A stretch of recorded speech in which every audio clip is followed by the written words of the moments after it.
hilang, Pak. Ayamku hilang, Pak. Dia viral, Pak. Dia viral, Pak. Gak ada pipetnya, ada. Belakangan video pria bertubuh kekar nangis saat melaporkan hilangnya ayam peliharaan ke Polres Tebo Jambi viral di media sosial.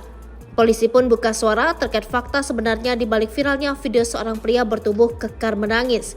Ayamnya yang hilang tersebut diketahui diberi nama Putra. Diketahui akun TikTok Adi Sudirja 25 telah mengunggah sebanyak 4 video untuk jadi kontennya di TikTok. Ia mengupload mulai dari pelaporannya di Polres Tebo.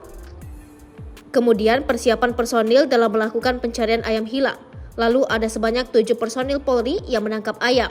Dan konten terakhir adalah penjemputan ayamnya di Polres Tebo yang berhasil diamankan polisi. Selain itu, pelaporan pria kekar tersebut juga telah beredar luas. Kapolres Tebo AKBP Iwayan Arta Aryawan pun menjawab soal video viral tersebut. Ia menyampaikan bahwa pria kekar sambil mewek melaporkan ayamnya yang hilang hanya sebuah konten. Untuk konten Polres Tebo ke masyarakat Bang, kata Kapolres Tebo. Ia mengungkapkan tujuan dari konten tersebut yaitu bahwa Polres Tebo siap melayani masyarakat. Kapolres Tebo berharap masyarakat tidak sungkan dan segan dalam melaporkan permasalahan ke polisi. Oleh karena itu dibuatlah video konten pria bertubuh kekar nangis saat melaporkan kehilangan ayam peliharaan tersebut. Serta semakin dekat dengan Polri khususnya Polres Tebo, ujarnya.